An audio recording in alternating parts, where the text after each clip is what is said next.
Am I the a-hole for not acknowledging I have a sister? 9 years ago, we found out that my 28 female mother had a 5-year affair with someone she met from work. My parents divorced and she went on to get remarried to the man, Greg. My mother moved her husband and his daughter, Kylie, 26 female, from his previous marriage into our house, and I lived with them before I left for college.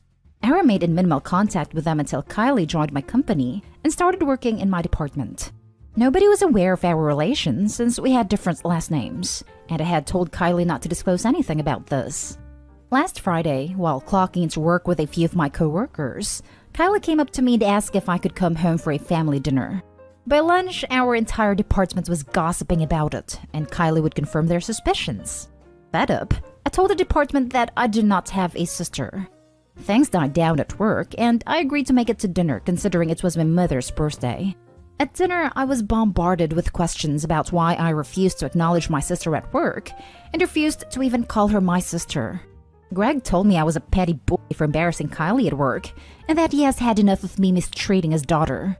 He told my mother that my misbehavior was a result of my parents cuddling. He demanded that I address him as my father and Kylie as my sister and to tell everyone at work that too. At that point, I had enough of his relentless chastising, so I told him that all he signed was a marriage certificate and not adoption papers, so I am not his daughter, therefore will not be addressing him as my father.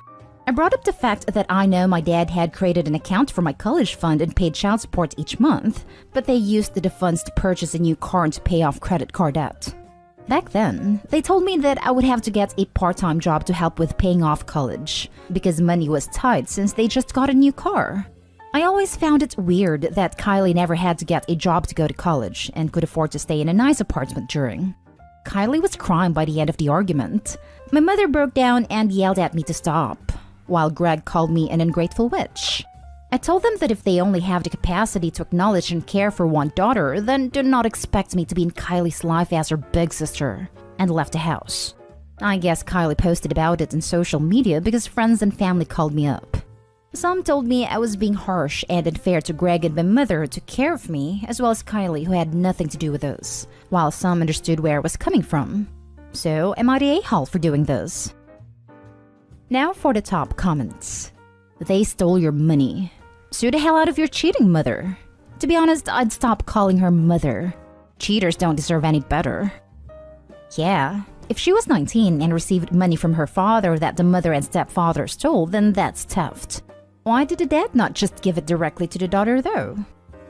Opie might have been living with her mom during that time.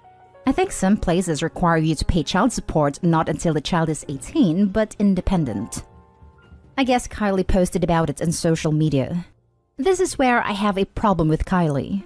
I was a bit miffed that she alluded towards a relationship at work when you had previously told her not to, but now she has turned a private argument into a sympathy farming session. I don't like how she's playing this. Not the a-hole. You seem to have handled yourself really well with Greg. Blended families are complicated. It doesn't help that step-parents sometimes want to overstep. Yeah, I wonder why as well. Like, she asked Opie in front of all colleagues when clearly nobody knew about the relationship, and then informed the parents about this and then again on internet. Feels to me like she's manipulating to get sympathy. But the worst is the mom. Clearly sacrificed her own daughter over husband and stepdaughter. She is the a-hole. Thank you for the overwhelming response. I'm still in the middle of reading all your responses, but there seem to be parts that are confusing, and I couldn't elaborate due to the character limit. So I thought I'd clear things up here. Where I'm from, a lot of people live with their parents when they're in college, but I lived with them for a couple of months before college. Child support is mandated until 18, but my dad wanted to make sure I'm well taken care of, so he continued until I was independent at 21. My dad left me 2/3 of my tuition fee, and it was decided that my mother would pay the other 1/3. Unfortunately, child support in my country isn't heavily regulated, so people could get away with not paying, and people can also get away with misusing the funds. In my case, my dad deposited the money in a joint bank account that had both my mother's and my name on it. She can move funds in and out of that account without needing my permission. Conversely, I could too if I knew about it. And where I'm from, it's really common for parents to have joint accounts with their children, so it makes sense why she got away with that. My dad moved out of state and eventually out of the country, but we're still in close contact with one another. I didn't tell him about the job or having to pay for college myself because I didn't want him to worry. I also didn't find out about the college fund until finding the bank book and statements in the safe right before moving out. At that point, I just decided to cut contact and get out of there because there was already no point in arguing. About Kylie, my boss and HR know that Kylie is my stepsister, but that information is kept private and confidential. Our workplace has the tendency to gossip, and Kylie refers to me as her sister around family and friends.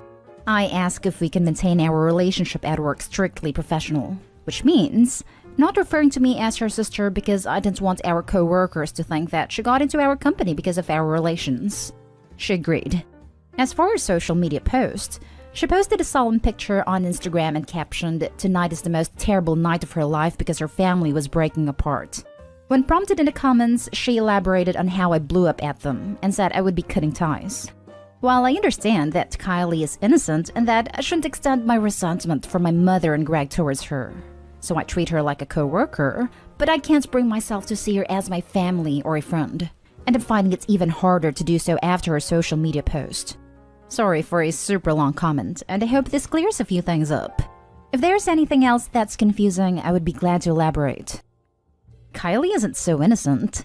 I'm willing to bet that she didn't include why you blew up at them or why you wanted to cut ties. She's old enough to know what her father and mother did. She's making you look bad in order to get sympathy and attention. You did nothing wrong, but they did, including Kylie. Next story. Would I be the a-hole if I ask my ex to stop having our daughter call his new girlfriend Mom? So my ex-husband and I got a divorce several years ago.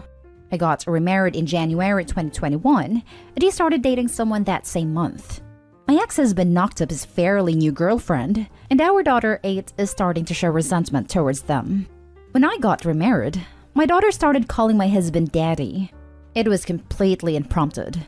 I asked her about it, and she said that she felt like he was her daddy, and that's what she wanted to do. My ex-husband freaked the hell out and ended up screaming at her. She told me about it happening when I picked her up and she was crying. I talked to my ex and he apologized to me, but never to her. I now have my daughter in therapy because of multiple things he has been saying to her, which the therapist told me not to inform him that she's going. Now, I really worry about my daughter's mental health. My daughter told me today that her father has been telling her to call his new girlfriend Mom, since she's going to be giving birth to a new sibling. My daughter is already upset about the new baby and doesn't want anything to do with it. I have no idea what to do. My husband has been in my daughter's life for multiple years and no one told her to call him Daddy. This new girlfriend has only known my daughter for a few months, and her father is pushing her to call his girlfriend Mom. Would I be the a-hole if I ask my ex to stop, or if I talked with a girlfriend? Note, just for clarification, I would have no issue with my daughter calling her father's new wife Mom if that was something my daughter felt was right. But her father is the one insisting, and this is a woman my daughter has only seen a total of 10 times. I personally call my own stepdad and stepmom Dad and Mom. My daughter doesn't not like the new girlfriend, but she's admitted that she doesn't feel comfortable with her as well. Not today, Hall, but talk to the therapist about how to handle this. The way her father treats her is horrible. I'm sorry you're dealing with this. According to Opie, the therapist doesn't even want Opie to inform Dad that daughter is in therapy. Yeah, I'm a bit suspicious of that statement. And if it is true, I'd suggest Opie find a new therapist. Any therapist who encourages dishonesty over finding healthier ways to communicate is not very good. Sorry, I wasn't very clear. The therapist doesn't want her father to know just yet, due to the nature of the therapy and that he's been emotionally/mentally abusive. He will be brought into the sessions at some point, but the therapist wants to wait until she knows it's safe for my daughter. Not day Hall. Explain to your daughter she can call the parental figures in her life what she wants, and feel no guilt. He doesn't want your daughter calling her stepdad Daddy, but wants his daughter to call her stepmother Mommy? No, ma'am. He's trying to have the best of both worlds. Update. Holy cow, I didn't expect to get so many responses, and I have been reading through as many as I can. I see a lot of people mentioning lawyers. I have a lawyer, and he is aware of everything. He said that currently there is nothing I can do because there hasn't been physical harm, but we are noting everything. He also said when there's enough evidence from the therapist, we can petition the court for supervised visitation until he receives therapy/anger management and is cleared to see her on his own, but it would be virtually impossible to take away all of his rights to her without evidence of physical mistreatment.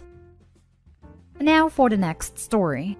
Am I the a-hole for not inviting my former stepmother and stepsister to my wedding?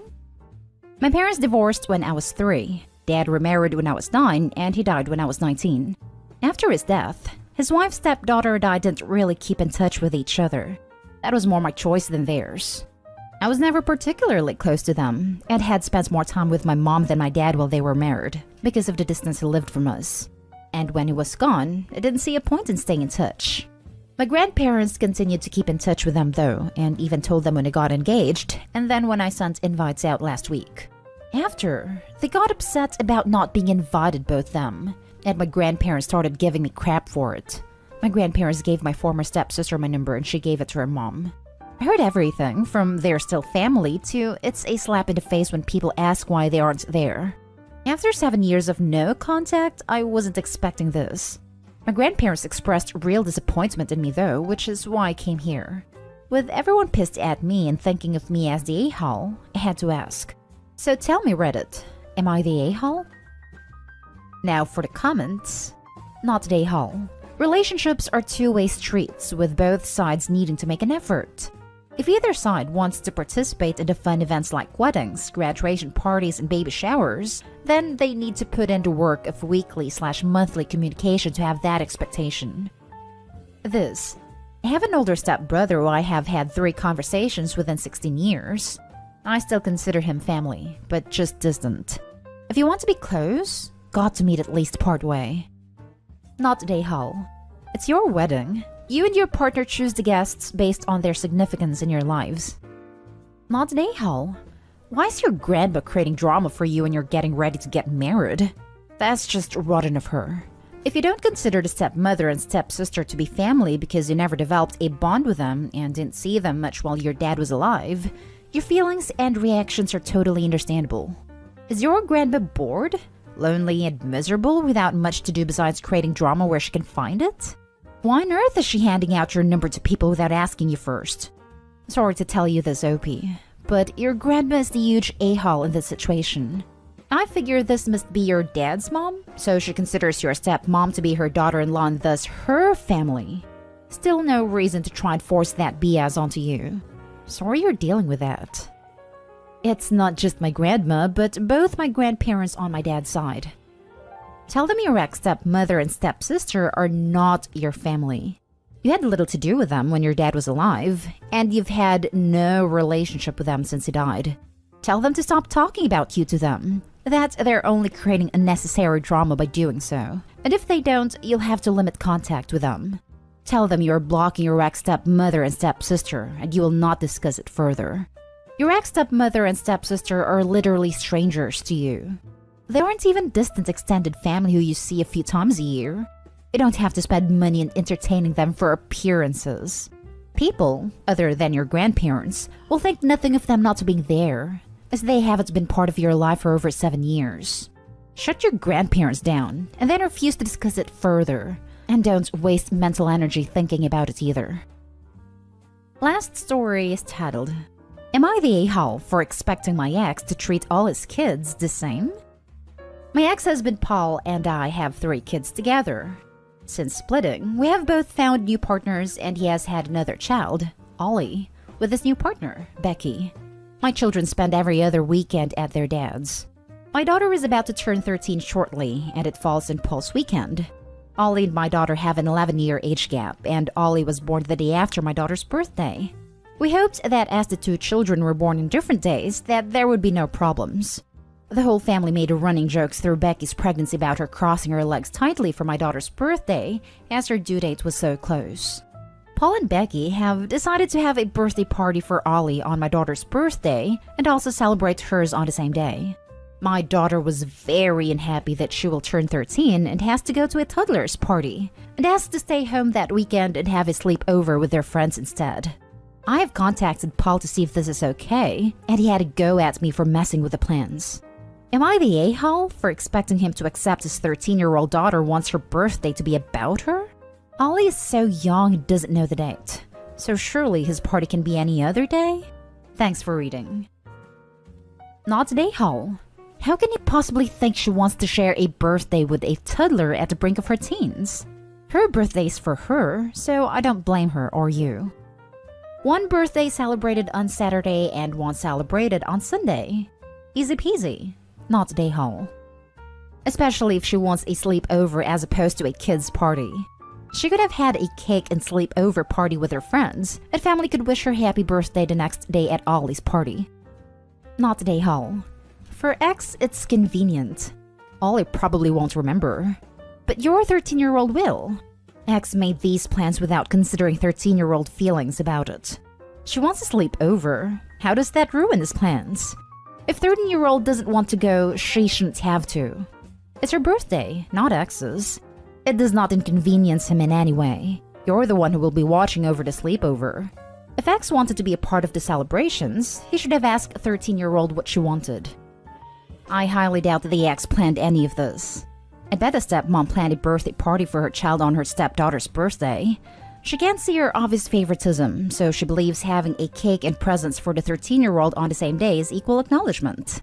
She wants a sleepover. How does that ruin his plans?